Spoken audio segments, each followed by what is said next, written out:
The film commences with Clay observing his reflection in a looking glass. He experiences an internal schism, as though two facets of his being are in conflict. Whispers intimate he is grappling with disparate notions, illustrating his internal turmoil.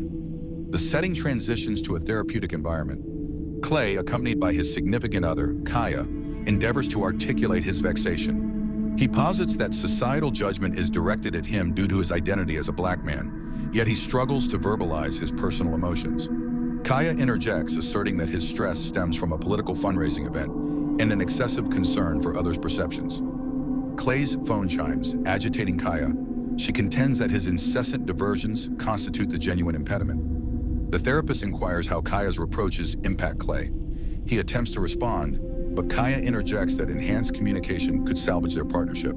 Clay subsequently erupts, attributing his reticence to her infidelity. He discusses the occupational pressures he endures, but Kaya maintains he is evading the core problem. The therapist posits that Clay might need to contemplate a life beyond the marital bond. Later, they stand estranged on the thoroughfare, still fraught with tension. Clay questions if she intends to bring her paramour that evening. She negates this, and they consent to convene later in the city center. As she, clear as throat, departs, Clay issues one final caution regarding her demeanor. Clay lingers, desiring a private conversation with the physician on the thoroughfare. The therapist presents him with a gift, perceiving his profound inner turmoil. They delve into the contention between selfhood, integration, and suppressed ire. The doctor furnishes him with an edition of the drama Dutchman, intimating that literary engagement might aid him in harmonizing his fragmented self-perception. Clay receives the volume, contemplating if he is ensnared akin to the central character. He proceeds toward his vehicle, ultimately phoning his acquaintance Warren. He informs Warren that he has just departed the doctor's practice and feels disquieted. Warren, preoccupied, greets another individual, yet discerns Clay's perturbation. Clay alludes to the doctor's peculiar conduct and queries his own mental soundness, while Warren exhorts him to disregard it, retaliate against his spouse, and attend the match. Soon thereafter, Clay navigates a bustling subterranean station to locate his train. He discerns an unusual announcement reverberating beneath the surface as industrial sounds permeate the atmosphere.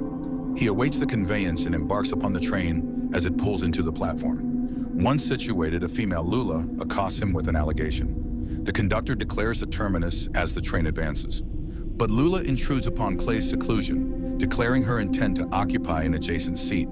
She grumbles about the warmth while settling into her place and asserts that he had been observing her previously through the pane. Clay refutes it, but she reiterates his utterances derisively to incite him. Ultimately, she concedes that she was, in fact, the one gazing at him and intimates that he had been mentally disrobing her with his eyes throughout the journey. She asserts she deliberately sought him out to be seated with him and scoffs at his incredulity, inquiring if she appears to be a simpleton. She then scrutinizes his physique, conjecturing he resides in New Jersey. Clay endeavors to rebuff her, presuming she is merely another downtrodden traveler, but she discloses that she frequently fabricates truths to manipulate her perception of reality. She unsettlingly references his acquaintance Warren Enyart by name. When challenged, she contends she merely surmised he knew an individual of that ilk.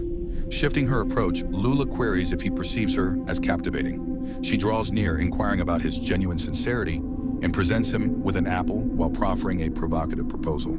She asks if he wishes to become entangled with her, as Clay falters, perplexed about how to react to her audacious overtures.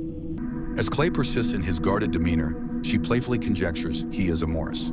Their peculiar interaction is disrupted when an elderly fellow passenger falters. A mysterious woman praises Clay's kindness, but senses his internal conflict, offering a cryptic warning about his search for salvation and the potential to change his fate. Clay is visibly shaken. Lula, ignoring his unease, guesses his name, eventually deducing his surname as Williams after he admits his first name is Clay. She then teases him about pretending to be a Jackson. Revealing her name as Lula, she demands he invite her to a party that night. She dismisses his hesitation, claiming mastery of courtship tactics and describing her seduction strategy in graphic detail. Portraying him as her wide-eyed prey she's luring into a trap. Clay's mind drifts, prompting Lula to interrogate his abrupt disengagement. He mumbles about his bewilderment while she derides his quietude, facetiously labeling him Cool Clay. She ridicules his indecision, inquiring if he is intimidated by a nun. Clay endeavors to depart, clarifying that he must deliver an address shortly, but Lula obstructs his departure, gazing intently as she insists he properly solicit her. She moves in closely, re-inviting him to accompany her to the gathering, persistently challenging his masculinity and disregarding the notion of time. The psychological strife escalates as she propels him into her personal sphere, asserting she comprehends his physique sufficiently to chart it. Ultimately, the stress fractures when she insists he hurl her to the ground, culminating in a frenzied physical eruption that leaves both of them gasping. A post-intimacy quietude persists until she demands he declare his affection. Clay declines to misrepresent his genuine emotions. Lula cautions him that deceit might be his sole salvation. When Clay endeavors to terminate the rendezvous and return home, Lula charges him with exploiting her, akin to every other professional male. He attempts to disengage from her turbulent aura, but she halts him by alleging the world abruptly freezes. She indicates fresh contusions on her arm from their skirmish and procures a tissue, asserting it holds proof of an offense. She threatens that a single drop is enough to convict him of rape, noting how hysterical the situation would become if the police arrived. Lula takes Clay's things and controls him, mocking his clothes and questioning his identity. When someone asks if he is okay, Clay lies and says everything is fine. Lula keeps teasing and humiliating him until he finally demands they leave. They arrive at a party where Lula behaves badly, insulting guests and making everyone uncomfortable. She offends a doctor and later disturbs Kaya, forcing Clay to apologize to her. Clay and Kaya argue privately, and Clay lashes out, accusing her and blaming others for his breakdown. Lula continues causing chaos while Warren warns Clay that powerful people are watching and things are getting dangerous. Clay admits he feels trapped and powerless. He is later pushed onto a stage to give a speech, but he rambles and loses control. When he tries to warn everyone, he is dragged away by police. In jail, Clay meets Dr. Amir, who tells him that Lula is not real, but a symbol of his darkest thoughts. He warns Clay that his fate is approaching fast and that he must face the truth before it is too late. However, Amir insists the narrative is pliable. Because Clay possesses a capacity for love the original protagonist lacked, Amir urges him to embrace the furnace of his rage, using that fire to rewrite the ending and survive. He commands Clay to finish the play on his own terms. Clay is instantly transported back to the car with Lula, who acts strangely, babbling about trees and electric wires. She mocks him by painting a rosy picture of slavery, humming carelessly about life on the plantations. Clay yells at her to stop her offensive singing, but she mocks him further, claiming she is birthing the blues. Enraged by her racism, Clay finally snaps, shoving past her as the tension reaches a boil. Lula continues her erratic taunts, urging Clay to dance aggressively. She mocks his stiffness, calling him a dirty white man. When Clay remains seated, she screams at him to rise, accusing him of dying exactly the way society expects. Clay tries to quiet her, but she screams racial slurs, chanting manically about the origin of the blues, and repeating the phrase continuously to antagonize him. Clay abruptly erupts, propelling Lula from him with potent force. Incensed, he orders her to be seated and silence herself. Seizing command, Clay asserts it is at last his opportunity to speak. He confesses he could effortlessly constrict her windpipe until she becomes cyanotic. Pivoting to the travelers, he declares he could slay them too, singling out a man perusing a newspaper and envisioning tearing out his throat.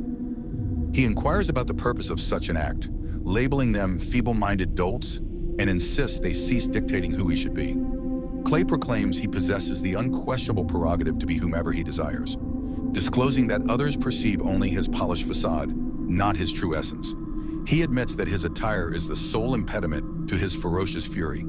He disparages Lula, deriding her conviction that she comprehends black individuals, asserting her grasp extends merely to superficial intimate liaisons. He repudiates her rudimentary perception of his heritage and movement, clarifying that authentic cultural articulation frequently emanates from profound animosity. Clay references Nina Simone, contending her music serves as an act of defiance, and ultimately labels himself acrimoniously as an aspiring poet. He cautions that suppressed fury will eventually morph into justified homicide, asserting that coerced integration only spawns callous, premeditated murderers of the morrow. He foresees an era when the downtrodden will employ Western rationale to vindicate brutality, severing jugulars unwaveringly.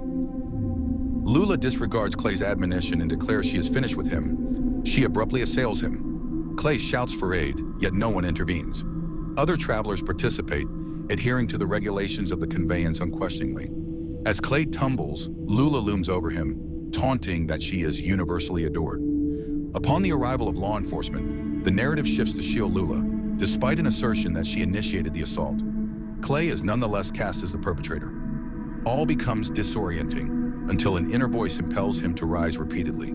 The setting then transitions to a serene chamber. An enigmatic individual addresses Clay placidly, inquiring if he comprehends the narrative dictating his existence.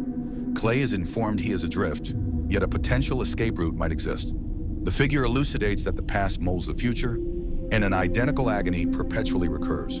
The words dissipate into obscurity, signaling that Clay's ordeal persists. And that is how our tale concludes. What are your impressions of this ending? Please share your reflections in the comments section below. If you appreciated this summary, remember to give it a like, subscribe, and activate the notification bell so you don't miss our subsequent analysis.